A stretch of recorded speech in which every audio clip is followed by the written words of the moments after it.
Boa tarde, amigos e irmãos. Que a paz de Jesus possa envolver a cada um de nós que aqui estamos, não só nós encarnados, como também aos nossos irmãos desencarnados. Sempre gostamos de dizer da alegria de aqui estar e muito mais uma grande oportunidade que todos temos de aprender um pouco mais as grandiosas lições do Mestre Jesus.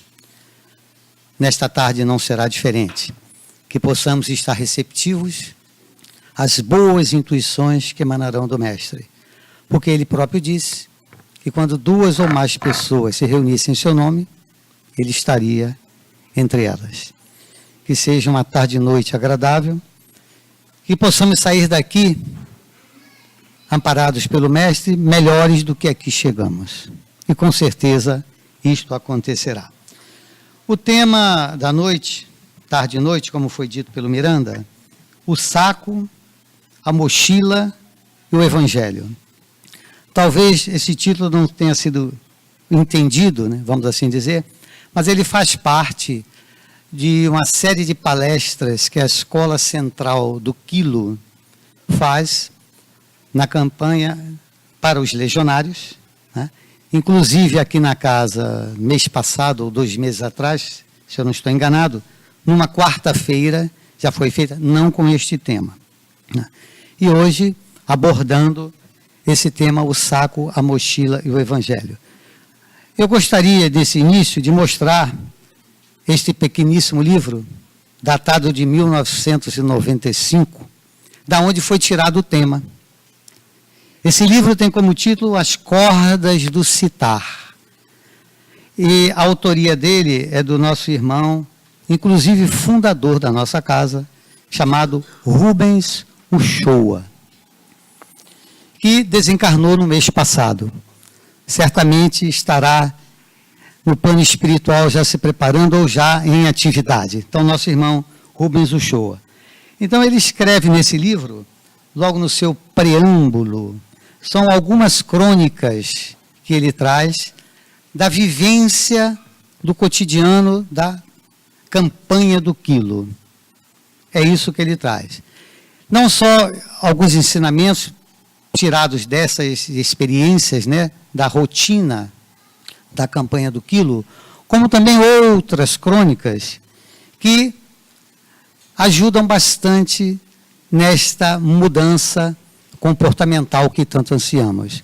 Não só ele mostrando essas crônicas para os legionários, como para ele próprio, o autor, como ele diz assim no seu preâmbulo, necessitado, um grande necessitado tarefeiro da obra. Então, o livro é esse aqui. Quem se interessar, né, na nossa livraria, não sei se tem, mas na biblioteca com certeza, As Cordas do Citar, de Rubens Uchoa. Então, as narrativas, ainda falando um pouco sobre o livro, ele mostra nessas narrativas as recusas que acontecem durante a campanha do Quilo. Só quem participa que realmente sabe. E, neste título do saco, da mochila e do evangelho, saco, lembrando que é portado pelo legionário para colocar o que ele recebe, os donativos, a mochila para que seja colocado o quê? As mensagens que são dadas, não é assim? Ou algum donativo em espécie que é ali colocado. O evangelho entrando aqui como uma postura diante da operacionalidade da campanha do Quilo. Então, o Rubens, ele narra, em grande parte do livro, essas recusas que acontecem na campanha do Quilo, e principalmente entre pessoas de outro segmento religioso, por não compreender.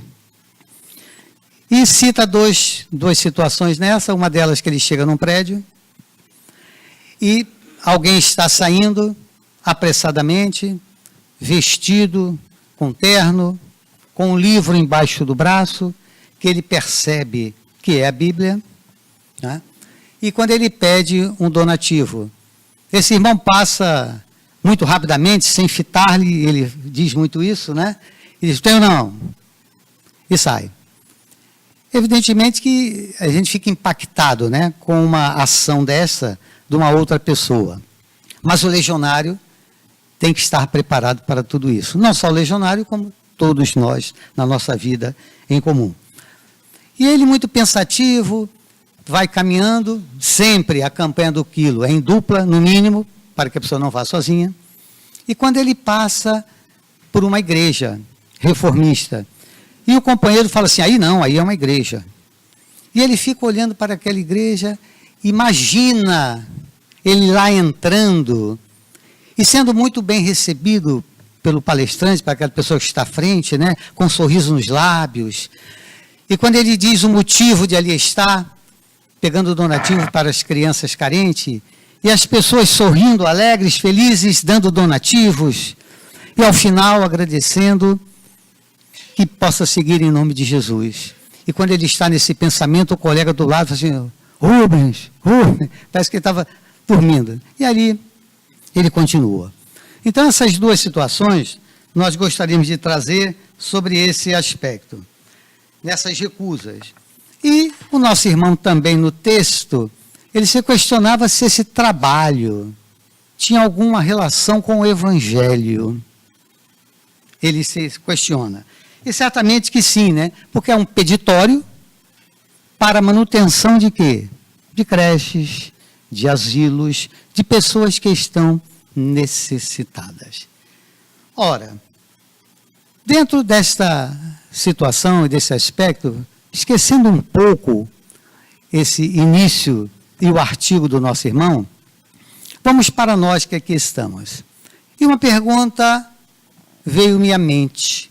Como ou por que as pessoas aportam as casas espíritas? Já que nós aqui estamos, né? Por que será? É dito entre nós que são por dois motivos que as pessoas vêm à casa espírita. Certamente a maioria de nós já sabe. Ou é pelo amor, ou é pela dor. Nós aqui 100% viemos pelo amor.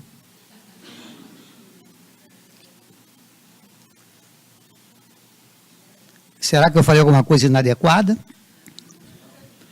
Mas então vamos dividir, vamos contrabalancear esse percentual, né? Mas realmente esses são os dois caminhos, né? Ou vem pelo amor, ou vem pela dor. Até porque a doutrina espírita, ela é esclarecedora, mas ela também é consoladora. Então, adentramos a casa, ou as casas e a Uniluz em particular, para, entre aspas, resolver os nossos problemas. Não é assim? E toda casa tem a sua sequência aqui também. Nós chegamos na recepção e falamos que queremos um diálogo fraterno. E a partir desse diálogo fraterno, nós vamos para uma sala aqui, que é a sala número 3, que é a sala de entrevistas. E dependendo da conversa, né, ali é indicado para que a pessoa vá para um atendimento espiritual. E esse atendimento espiritual acontece aqui, o que? Às segundas-feiras, né, às 19h30, melhor dizendo, até às 21h, e também acontece nas quartas-feiras. Além de palestras, né, que acontecem nas quartas ou nas quintas à tarde e no domingo, como nós estamos, passe e água fluidificada. Essa é a receita. Logicamente, dentro do que eu falei anteriormente, de livre e espontânea vontade.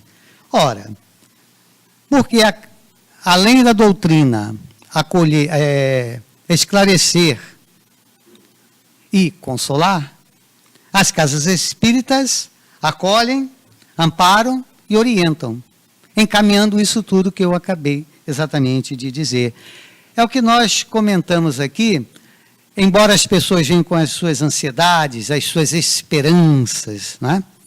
Certa feita, estávamos nós, para tentar dar um exemplo bem simples, estávamos nós no atendimento espiritual, quando uma pessoa em atendimento falou assim, olha, eu vim aqui à casa espírita porque os meus negócios não vão muito bem. Ouvimos-la com calma, com tranquilidade, né, sem problema, porque a pessoa está querendo falar, né? E depois que nós tínhamos conversado bastante, né, e a pessoa foi se aquietando e tentando mostrar a ela que a casa ou a doutrina, nem a casa vai resolver o problema. Quem vai resolver o problema é ela própria. Mas aí, já quando ela estava bem, eu ousei fazer uma pergunta. Falei assim, meu irmão, dentro desse quadro que você está me trazendo, porque entendendo ele que havia algumas influências espirituais para que o negócio desse errado, você já parou para pensar da possibilidade de você ter feito um mau negócio? Aí parou, pode ser. Então a casa não resolve, mas ela orienta nesse acolhimento, já que o atendimento espiritual está baseado no Evangelho de Jesus. Por isso que não existe atendimentos, ou alguns chamam de tratamento, a gente prefere atendimento, que são sempre presenciais e não à distância. Porque a pessoa exatamente aqui tem que estar. Ora, o que é que nós chamamos isso? Reforma íntima, mudança comportamental, renovação de atitudes. É isso que nós temos que fazer. É fácil? Mas é possível. Uma questão 909 do Livro dos Espíritos diz que sim. E com pequeninos esforços. Ora, então, para que haja essa mudança, tem que haver vontade, que é a coisa que dá e passa, a gente sabe, né? E esforço. Exatamente isso que tem que ter. Então, se nós nos esforçarmos e tivermos a vontade de mudar, acontece. Há um caso que eu já contei 300 vezes aqui, hoje será 301, em que um cidadão vai ao médico e lá chegando ele está sentindo fortes dores abdominais. O médico diz logo, o diagnóstico foi fácil, diz que ele está com a cirrose hepática. Orienta que ele tome medicamentos, evidentemente, faça exercícios físicos e corridas. E ele volte daqui a um mês. E o cidadão voltou, queixando-se das mesmas dores. O médico, puxa vida, o diagnóstico parecia tão fácil, mas parece que, será que eu errei? Mas faz a pergunta para o cidadão. Você, por acaso, tomou os remédios, assim, religiosamente? Você fez os exercícios prescritos diariamente? E as corridas, as caminhadas, também. Aí o médico falou assim, você deixou de beber? Ele falou assim, não. Olha, chama-se o quê? Mudança de atitudes. Então, se nós não mudarmos, vai ficar muito difícil. E dentre as atividades da casa, ou da Uniluz em especial, a campanha do quilo, ela é recomendada para o alívio, tão logo o frequentador se identifique com a casa, alcance a harmonia interior, manifeste desejo e se disponha a atender às normas.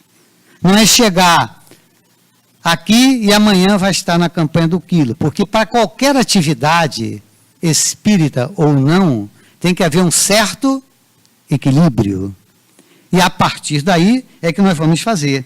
Ora, não vamos entrar aqui na operacionalidade da campanha do quilo, no modo operandi, mas um breve relato histórico, só lembrando que a campanha do quilo, um grande incentivador, Elias Sobreira, ela data de 1938. Lá se vão alguns anos, né? Que foi a primeira campanha do quilo no Rio de Janeiro, no abrigo Creche O Nazareno. Pelos relatos deste livro, O Bom Combate, de Elias Sobreira, todo esse relato aqui está, embora ele não tenha participado, mas estava presente. Alguns anos depois, só relembrando, Elias Sobreira era um militar da aeronáutica, veio transferido aqui para a base aérea do Recife, E já em 1946 foi feita a primeira campanha do quilo aqui no Recife, na Escola Espírita Maria de Nazaré. E acontecia um fato interessante à época. Os centros que realizavam a campanha do quilo, elas não podiam ser adesas à federação. Interessante, né? Porque entendiam eles lá como se fosse uma obsessão coletiva, né, de todas as pessoas que a realizavam. Então, por isso, foi criada a Escola Central do Quilo, para legitimar a campanha do quilo. Foi exatamente isso que foi feito. Logicamente, tudo orientado pelo espírito de Bezerra de Menezes. Qual o objetivo, então, da campanha? Angariar alimentos e donativos para as creches e para os asilos. Isso é que é feito na campanha. Ora, imagine a época, 1940 e pouco, essa revolução, né? Essa mudança, porque, de costume, vamos assim dizer, porque os centros espíritas eram mais o quê? Tradicionalmente fechados. E a campanha do quilo veio com outra roupagem, não é assim? Uma ação externa.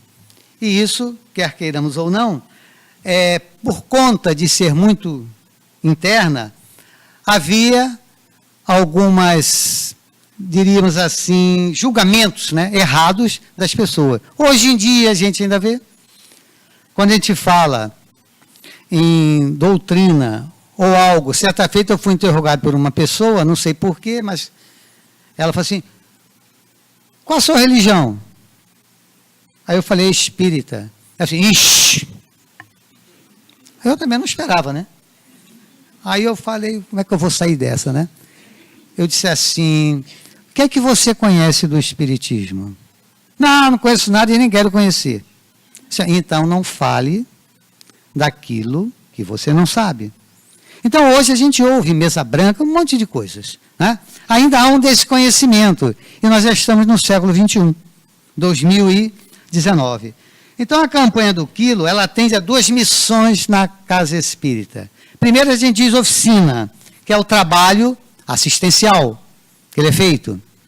A casa tem um trabalho, o recolhido para creches e asilos. E também o templo, quando sai do limite da instituição, irradiando aos lares que são visitados. Isso aí é o que acontece. Ora, vamos destacar, como o nosso irmão Rubens e o Elias Sobreira também destaca, o valor ecumênico da campanha do quilo.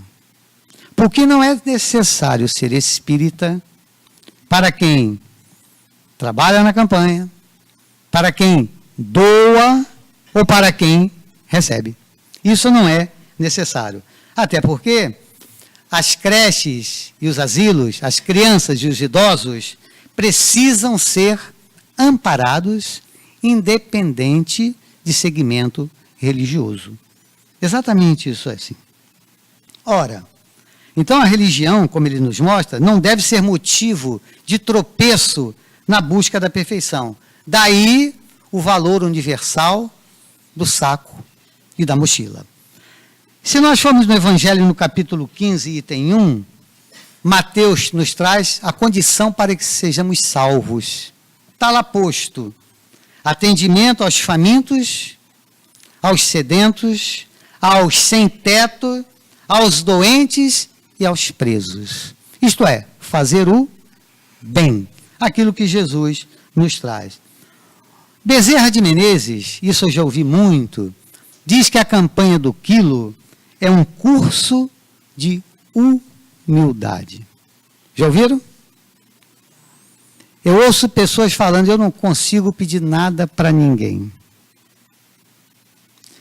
E essas pessoas que falam para mim, assim, tudo bem, tá certo, nós vamos respeitar, mas quando você não pede nada para ninguém, você não está dando oportunidade para aquela pessoa fazer o bem. Veja o outro ângulo, né? Aí a gente percebe que exatamente é isso aí. Então, certa feita, até aqui na Casa Espírita, aqui na Uniluz, eu vi uma pessoa dizer o seguinte, O legionário, afirmou, aliás, o legionário que faz a campanha do quilo, ele não está fazendo a caridade. Aí, explicou. Eu até dei uma concordada à época, sem falar nada, mas isso me voltou à tona quando eu estava pegando dados exatamente. Então fica essa pergunta: será que o legionário que está na campanha do quilo, fazendo a campanha do quilo, está praticando a caridade? Vamos deixar para responder mais lá na frente. Vocês, eu não, né? Então, como eu disse, não vamos trabalhar esse modo operandi, mas sim, as 4 situações que são trazidas, inclusive no livro, no nosso irmão Elias Sobreira, que ele discorre sobre os 10 mandamentos da campanha do quilo. Sabia o que tinha? 10 mandamentos. Outra, os deveres, os benefícios e os resgates. Se não der para todos, pelo menos a maioria nós vamos comentar. E o primeiro que eu vou ler para vocês é o seguinte: primeiro, perdoar qualquer ofensa. Existe uma história no movimento espírita, também muito conhecida de todos nós, que um legionário chega a uma casa muito bonita, bem construída, toca a campainha insistentemente e ninguém vem atender. Mas como ele insiste muito, alguém vem atender. Já não vem com a cara de bons amigos. E o legionário estende a mão, né? E pede uma esmola, um óbolo, em nome de Jesus. Sabe o que o morador fez? Cuspiu na mão. Imagine a cena, nós. O que ele fez? Recolhe a mão, limpa, e estende a outra, dizendo: você já deu o que eu merecia, agora dê em nome de Jesus. Imagine essa cena. Então, item 1. Muito obrigado. Perdoar qualquer ofensa. Temos dificuldade de perdoar? Temos? Por que será, né? Por que será tanta suscetibilidade que nós temos em perdão? Li certa feita que a dificuldade que nós temos de perdoar é porque nós não treinamos. Será que algum de nós faz algo errado e fala assim: eu não me perdoo, eu não podia ter feito aquilo? Já? Nós temos dificuldade de perdoar a nós próprios. Imagine a perdoar o outro. Olha a grande dificuldade. Ora, e por que isso aí nós temos dificuldade do perdão? Essa dificuldade do perdão e essa inflexibilidade do ser humano ainda nas pequeninas coisas é por conta do egoísmo. Isto é, nós, seres humanos, ainda não percebemos o sentido coletivo da existência humana. Não é assim? O ser humano ainda não entendeu o sentido coletivo da existência humana. Quando falamos de egoísmo, o egoísmo tem várias situações, né? Começando com o individual, mas tem aquele egoísmo de grupo, né? Familiar, não existe isso? Aquele grupo que quem está fora não entra, quem está dentro não sai. Mas outro dia, pensando nisso, né? Esse é o ideal?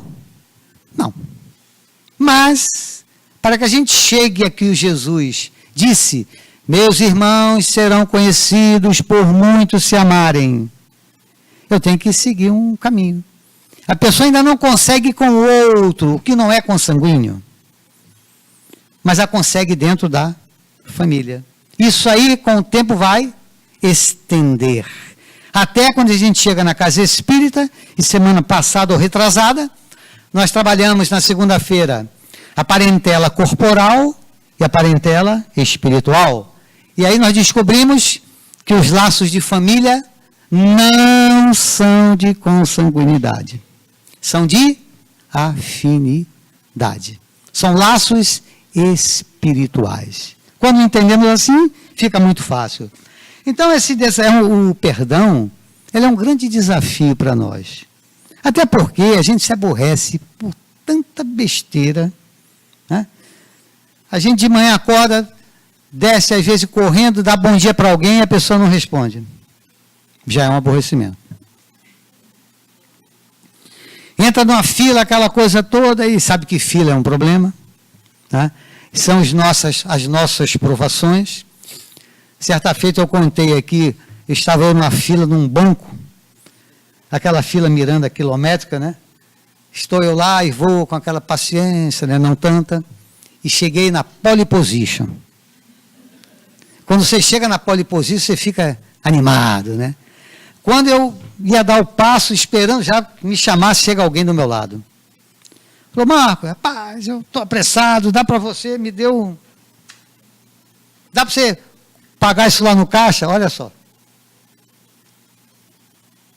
Aí eu olhei para um lado, imagina aquela fila, se eu pego aquilo ali, eu seria trucidado, né? Lógico. Aí eu olhei, falei, meu irmão, faz o seguinte, fique no meu lugar.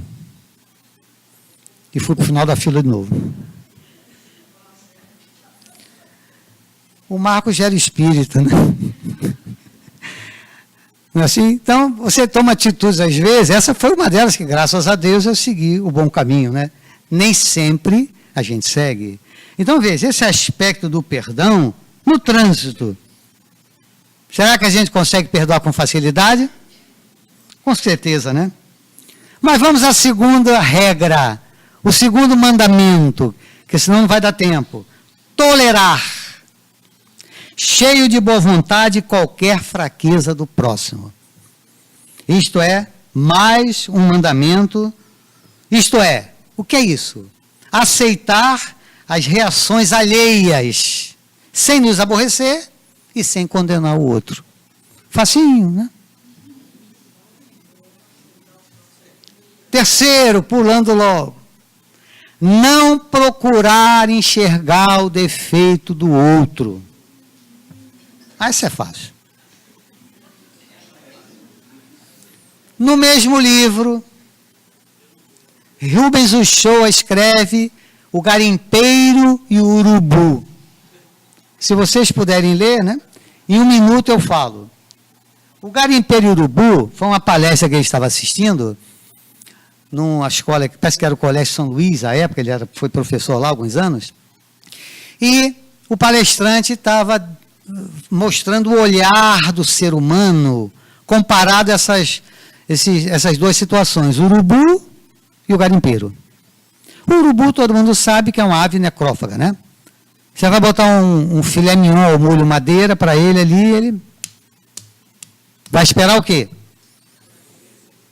A putrefação da carne que vire carniça. Aí ele vai. Então ele comparou o ser humano com o olhar de urubu, que ele chega e diz assim, poxa, Miranda é gente boa, né? Mas... O mais você já sabe, né? Eu vou elencar aqui O olhar do garimpeiro é aquela pessoa que... O garimpeiro, ele vive aonde? Naquela água suja, né? A procura de quê? Da pedra preciosa, da pepita, de algo de valor. Qual é o olhar do ser humano garimpeiro? Já que eu vou quebrar o galho de Miranda novamente, seguindo. Miranda tem alguns defeitos, como eu, mas uma pessoa boa, trabalhadora, amigo, fraterno, tolerante, compreensivo. Olha aí. Entenderam? Mandamento do legionário. Quinto, não se magoar quando receber qualquer ofensa. Aceitar com respeito as opiniões, ideias e convicções dos outros. Porque fica difícil. Eu digo quando eu falo da campanha, mas em qualquer momento da vida. Porque nós temos que saber sair de algumas situações. Certa feita, um amigo evangélico, nós vimos, eu era o carona dele, né?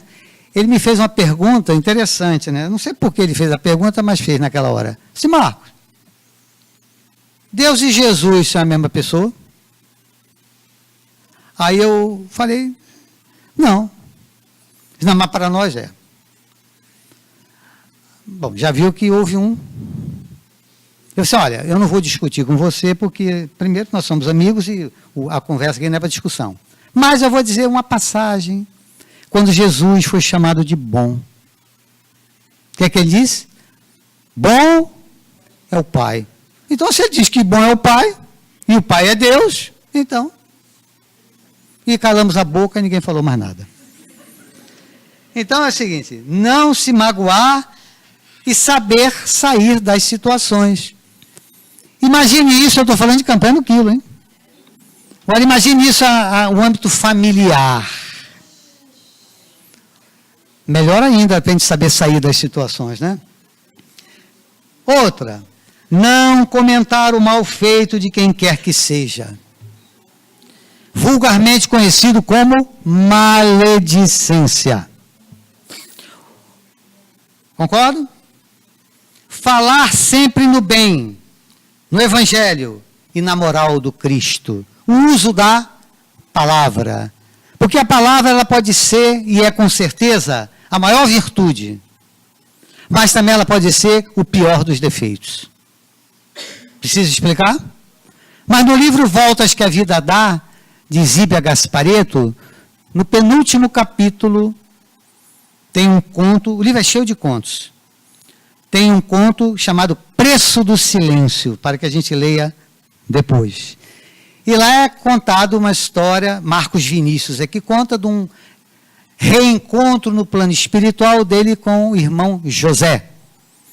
O irmão José, chegado um pouquinho à palavra mais como vício, embora fosse uma pessoa boa, mas falou tanta coisa em encarnações que já afetou a condição motora da língua. E quando isso é levado ao plano superior, para que, o que é que pode fazer com esse nosso irmão? Ele reencarna na França, filho de fidalgos, mudo. Imagine um grave problema na língua, de tal sorte que ele não podia falar. Ele disse que foi nas piores encarnações, porque as pessoas que estavam ao seu redor falavam tudo na frente dele, porque ele não podia falar. Desencarna, reencarna novamente com sério problema na língua. Tão grave que dá uma gagueira terrível, que ele prefere ficar calado a encarnação todinha. E aí, no plano espiritual, conversando com Marcos Vinícius, ele falou assim, poxa, lógico, quando você vê uma pessoa, você sempre lembra logo dos patrasmentos da vida, né? Mas ele disse o seguinte, nesse conto, não me estendendo nele muito, que 2 encarnações foram pouco. Já foi uma dádiva, um merecimento. Então, aqueles que fazem uso da palavra de maneira inadequada, entendam que a situação lá na frente pode piorar um pouquinho, né? Lembrando esse caso trazido. Falar sempre... Oitavo, não aceitar o disse-me-disse. Garantir a paz entre irmãos. Será que nós somos daquele que o que nos conta a gente faz logo? Aí, novamente, vamos seguir Sócrates, né? Lembra dos 3 crivos? Sócrates interrogado certa vez, interrogado não, alguém foi falar com Sócrates sobre algo que tinha ouvido há minutos atrás. Sócrates, querendo dar um ensinamento, falou assim, meu irmão, antes que você me conte o que você tem que contar, me diga, o que você vai contar é verdade? Aí a pessoa, bem, eu acho que é. Mas vamos supor que seja. O que você vai me contar é bom? Ele também titubeou. Ele falou, mas vamos supor que seja. Mas vamos ao terceiro crivo. O que você vai me contar é útil? Aí você vai dizer, não, não é não. Então não conte, por favor. Será que nós já estamos nessa fase? Ou naquela fase que quando eu quero contar uma coisa, conte. Bom. Aí é com vocês, né? Não, brincadeiras à parte, eu já fui procurado por pessoa que orientasse para que ela parasse de verbalizar muito. Eu disse, olha, eu não tenho essa condição de falar, mas algo eu posso lhe dizer. Como nós trabalhamos juntos, né, eu percebo que durante o dia, a gente ficava 8 horas juntos. Toda hora entra alguém para contar uma coisa para você. E você acolhe. Ah, mas as pessoas vêm contar com você. Bom, aí a operacionalidade é com você. Porque do momento que você está ouvindo, e você ouve e retransmite, e normalmente a pessoa retransmite com algo mais. Como o irmão José, que retransmitia muito mais, e teve 2 encarnações sem poder usar da palavra. E no 10º, diz ele, não falar nem gesticular exaltado, agressivo com ninguém. Isto é, manter a paz interior nas horas em que tudo nos leva a fazer desatinos. Eu não sei se vocês já perceberam pessoas, parece o Jó, uma paciência, mas daqui a pouco você vê ela numa atitude que você não acredita. E aí alguém disse, pisou no meu calo. Nós já estamos na época de que aquele ditado popular que dizia, eu dou um boi, né? Eu dou um boi para entrar numa briga, mas uma boiada para não sair. Nós repaginamos, né? Hoje a gente fala o contrário. A gente dá uma boiada para não entrar numa briga e um para sair rapidamente. Veja, então tudo depende do quê? De nós. Entenderam por que a campanha do quilo dentro dos seus mandamentos? É um caminho que nós devemos seguir para um equilíbrio, porque exatamente nós estamos seguindo o quê? As máximas de Jesus. Mas aí vem os deveres do legionário, porque não é bagunça, né? Tem os deveres. E os deveres eu entendi que estão voltados para a disciplina. Quando fala bondade, assiduidade, dedicação, contenção dos vícios, vigilância, falar com moderação, clareza sem afetação, atendido ou não, sem mudar um semblante, desejar a paz do Senhor, coagido ou oprimido, manter-se calmo, retirando-se sempre em oração. Disciplina é necessário? Mas é uma palavra que eu reconheço que ela soa mal para algumas pessoas quando fala de disciplina. Nós temos que ter disciplina em todos os momentos. Sabe por quê também? Quando a gente fala a nível de casa espírita, porque nós não estamos sozinhos. Os encarnados têm a sua equipe, mas existe também a equipe espiritual.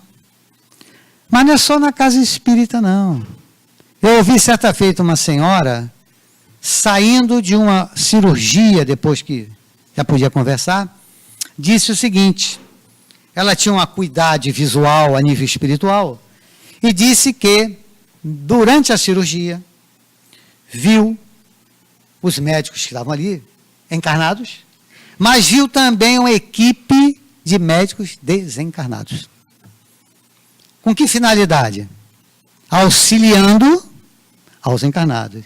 Infelizmente, os médicos encarnados conversando, anedotário, nem se apercebendo disso aí. Então, nós somos amparados, protegidos em todas as situações. Agora, nós temos que estar receptivos. Exatamente isso aí. Mas a campanha do quilo, ela também traz benefícios. Primeiro benefício que traz, obedecei ao ide e pregai o evangelho a todas as criaturas. Porque o legionário, ele chega e sempre entrega uma mensagem. E sempre uma mensagem de cunho edificante. Eu não sei vocês, mas eu vejo vários locais na rua, jogado fora. Já viram? Eu já vi várias. Pessoas que nem leem. E ali está exatamente o quê? os ensinamentos de Jesus e provavelmente aquilo que a pessoa está precisando. E o legionário está indo pregar exatamente o Evangelho. 2. Benefício. Cultivar a humildade, a modéstia e a fraternidade. Bezerra de Menezes diz que a campanha do quilo é um curso de humildade. O que é que contrapõe a humildade? Hein? Quem não é humilde é orgulhoso. Não são as chagas da humanidade? O orgulho e o egoísmo. O orgulho eu combato com a prática da caridade. O orgulho eu vou combater com a prática da humildade. E o humilde não é aquele que está de cabeça baixa, não é isso. É aquele que está fazendo esforços, lembrando dos esforços, entendendo que está muito longe ainda de atingir o que ele deveria e deverá atingir. Desde quando foi criado o simples e ignorante até a perfeição. Porque o nosso problema, e se nós pararmos um pouquinho, o que é que eu estou fazendo aqui? Eu estou aqui para um progresso moral. É para isso que eu estou aqui. Mas eu tenho impeditivos para esse progresso moral. E os impeditivos são os vícios e os defeitos. São esses os impeditivos. Então a reforma comportamental, exatamente isso aí. Eu vou combater os vícios e os defeitos, trazendo o quê? As virtudes. Tem um livro muito bom de Ney Prieto Pérez, chamado Manual Prático do Espírita. Ele trabalha exatamente essa situação. Vícios, defeitos e virtudes. Eu sei que fica parecendo a mesma coisa quando eu falo em vícios e defeitos. Não parece a mesma coisa? Mas é uma pequenina diferença, né? Porque os vícios eles estão ligados mais ao corpo físico. E os defeitos ao espírito.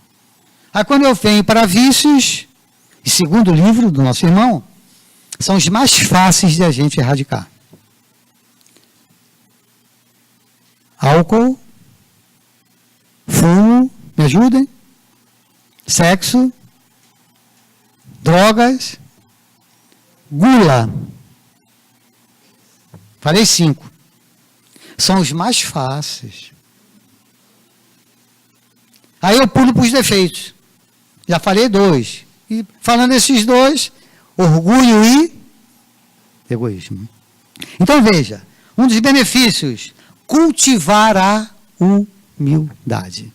Se tem alguém aqui que faz campanha do quilo, deve lembrar, comparando ele com ele, ou ela com ela, quando começou e depois de passado algum tempo. No início a gente não consegue nem falar para pedir. E depois vem aquela leveza, também até por conta da proteção e o amparo. Mais outro benefício, desenvolver a renúncia ao personalismo endurecido. Você está renunciando em favor do próximo. Treinar a mansidão ensinada pelo nosso Divino Mestre. Eu sei que dentro da casa espírita, dentro de uma campanha do quilo, dentro de qualquer exercício religioso, nós somos brandos, pacíficos, dóceis, né? Mansos, afáveis. O tratamento aqui dentro é diferente. Meu irmão, eu não sei do portão para lá, né? Mas eu até entendo pela psicosfera, né? Fluídica, pelo amparo, pela preocupação em que todos nós aqui estamos, de quê? De melhorar. Num domingo podendo estar em casa, estar aqui. Já há uma preocupação de todos nós. E a campanha do quilo por excelência nos traz. Resgate das nossas dívidas. Campanha do quilo. Está posto lá no manual. Primeiro, alijar das nossas almas o orgulho e o egoísmo. Lógico, se eu estou me tornando mais humilde, menos orgulhoso. Se eu estou mais caridoso, eu sou menos egoísta. Isso é um benefício e é um resgate. Porque nós renascemos nos locais aonde nós devemos renascer. E nós estamos fazendo as nossas provas. É o que nós chamamos de provas. Quantos sucumbem diante da provação? E às vezes vamos passar por essa vida até sem muitas provas, porque não estamos ainda preparados. Mas quando ela chegar, que estejamos preparados. Transformarmos-nos em homens de bem. O que é um homem de bem?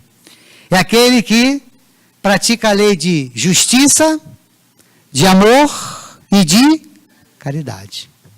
Na sua maior extensão. Só que quando a gente fala em justiça e amor, parece que são antagônicos, né? Parece. Porque a justiça, ela sugere o quê? Cobrança. Não é assim?